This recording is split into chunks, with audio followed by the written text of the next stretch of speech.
The video you're about to see is for historical purposes only. It is an almost daily snippet of 1010 Wins broadcast in New York City and the New York City metropolitan area. On my morning commute, I listened to this news broadcast and decided to share a snippet of the news for historical purposes. The mission is to record history. 1010 Wins on 92.3 FM. One person killed, 4 others injured as a car slammed into pedestrians and a cyclist. The latest now from 1010 Wins reporter Samantha Liebman in Gramercy Park. One witness described to reporters a chaotic scene last night here on 21st and 3rd. It sounded honestly like a grenade went off outside the building. Both my doors and window rattled, which is very possible because it's a 400-pound door. So when coming outside, all I'm hearing is screaming. I walk to the corner and I see all the carnage of what happened. A 23-year-old man killed while crossing 3rd by a Hyundai that police say was going very fast. It then hit a bicycle delivery driver and 2 others on the curb, 1 critically, all taken to Bellevue. The crumpled car still mounted on the sidewalk this morning. The passenger suffering a broken leg. The 26-year-old driver, Mabab Ali, now facing several charges, including manslaughter and DWI. Samantha Liebman, 1010 Wins on 92.3 FM in Gramercy Park. That accident's a reminder of how quickly everything can change as people walk in 1 minute down the sidewalk and end up in the hospital the next. City school crossing guards are on guard to help keep kids safe as they walk to and from school. But the union representing them says the Adams administration is making deep cuts. Too deep. Local 372 Board of Ed employees will lead a rally against the 18% cut in crossing guard positions being rolled out by the DOE and NYPD. The city says most of the positions are vacant, but union president Sean Francois says they shouldn't be. This is ridiculous. When the hiring rules are here, the numbers are out there. They want to work. So I don't understand why the city feels that they don't want to work, first of all. And second of all, with this thing going on now with the vacancies, in the time of need, in the time of safety, this is the time you try to target our crossing guards who crosses our precious children each and every day to school. The rally kicks off at the Tweed Courthouse in Lower Manhattan this morning at 11. About an hour and a half before that, and about an hour and a half from now, Mayor Adams will make an announcement at City Hall on the migrant crisis. No word yet on the details, but yesterday the mayor took an unannounced tour of 2 sites in Manhattan that are currently housing asylum seekers. New York Post reports Adams stopped first at the former Roosevelt Hotel near Grand Central, now also an intake center for the busload sent up by border state governors. The mayor visiting the Candler Tower in Times Square, another historic building that went vacant during the pandemic and is now housing hundreds of migrants. Wins News Time 8:04. I haven't been hearing too much lately about gasoline prices being high, but that may be about to change thanks to a major producer cutting production. Saudi Arabia says it will reduce how much oil it sends to the global economy. Starting in July, the country will cut 1 million barrels per day. They say they're doing it to, quote, bring stability to the market. This will be the 3rd cut, and all told, OPEC Plus has now dropped production on paper by 4.6 million barrels a day. Experts say this new cut would likely push up oil prices in the short term, but the impact after that would depend on whether Saudi Arabia decides to extend it. Correspondent Matt Piper, announcements like this could have an impact at the pump, but nothing like the power OPEC once had in the 70s and 80s when Americans were far more dependent on their supplies. A woman killed in a house fire early this morning in East Flatbush. The FDNY says it broke out just after 3 o'clock in a multifamily building at 738 East 52nd Street near Kings Highway. The unidentified adult female found inside the residence unconscious and unresponsive on the 2nd floor after they put the fire out. EMS pronounced the female deceased at the scene, the fire marshal working to determine the cause of the fire. 58 degrees, mainly sunny. Early sun mixing with some clouds today. A bit warmer with a breeze at times this afternoon and a high of 74 in Midtown. Winds News Time 8:06. The weather's been great for community sidewalk barbecues in the city, but the NYPD is not enthused. Crackdowns are underway. Doris says she loves the aroma from a sidewalk barbecue, and as a resident of Harlem, she objects to an NYPD crackdown on the barbecues as a way to reduce shootings. She believes the barbecues are part of the fabric of the neighborhood. It's been happening since I'm 70-something years old, and people come out here and they do it. It's something that happens. And Hannah Laura says the barbecues don't cause violence, but maybe too much alcohol might. At any rate, she thinks the barbecue barbecues should be allowed. But it's an old tradition. I don't think it leads to any dangerous situations. It's much more dangerous when people on bikes and motorbikes ride on the sidewalk. The New York Post says flyers have gone up in Morningside Park, which is in the 2-8 precinct in Harlem. They warn that barbecuing in city parks or on sidewalks is illegal. Carol Diori at 1010 Wins at 92.3 FM in Harlem.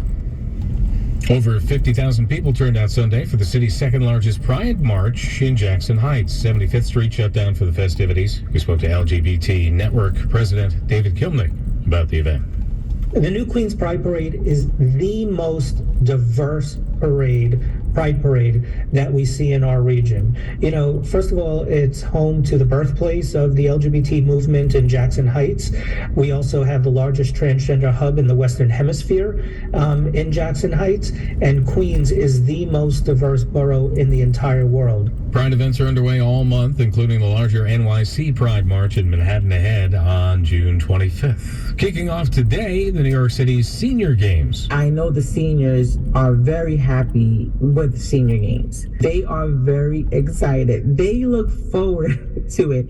Like throughout the year, it gets... All right, so it looks like $3.17 cash, $3.23 unleaded for gasoline. And I'm wondering if it's because that's a big jump from cash to credit.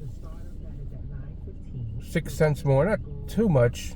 All right, anyway, that's the gas prices for June 5th, 2023. Till 10 o'clock. City seniors will race through Brooklyn to kick off the week-long Senior Games athletic competition. Now this message, Mets fans, before every game, tune in to the Nissan Mets pregame show on WCBS 880. Wins News Time, 8:09. Sunday was National Animal Rights Day. Locally, it was marked by a funeral procession that kicked off in the Flatiron District, wrapping up at Washington Square Park. Ray Polito was the lead organizer of the events, where people mourned the unnecessary loss of animal life. It's called National Animal Rights Day. We had over 200 countries joining us today around the world. We had beautiful speakers. We had, a lot of local activists. There was an international activist. The event largely focused on the death of horses that pull carriages.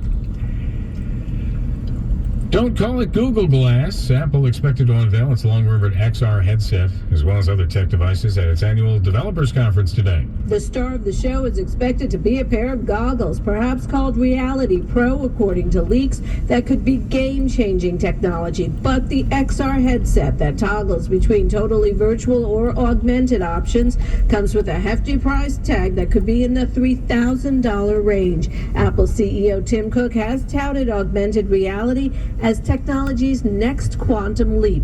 Apple's Developers Conference is also expected to show off the latest Mac computer, the next operating system for iPhones, and strategy for AI. I'm Julie Walker. Wins News Time 8:10. The campaign trail already crowded with several Republicans trying to earn their party's nomination for president next year. 2 more contenders expected to join the field this week. On the trail in the early voting state of Iowa, former Vice President Mike Pence rode a hog. It is great to be back at the Roast and Ride. I rode and I roasted on the ride. Former Vice President Mike Pence will officially launch his presidential run in Iowa next week, and former New Jersey Governor Chris Christie is expected to announce Tuesday in New Hampshire. Correspondent Christina Ruffini. They will be joining 7 other people who have already declared their candidacy for the GOP nomination, including former President Trump and Florida Governor Ron DeSantis. Wins News Time 8:11. Traffic and transit with Karen Stewart. One of the harder trips we've got going on right now is the Garden State Parkway.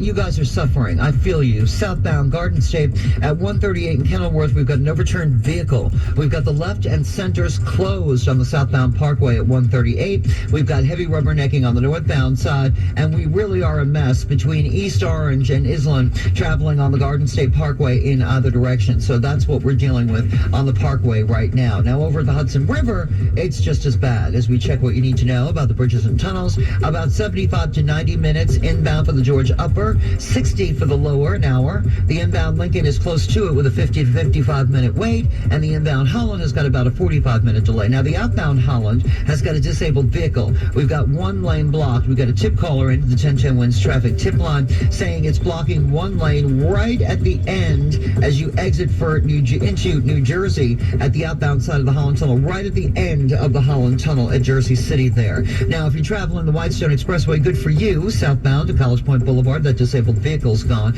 And we still have those PATH train delays still. Newark to World Trade Center line. Traffic is sponsored by the U.S. Open. Spectacular awaits at the 2023 U.S. Open Tennis Championships.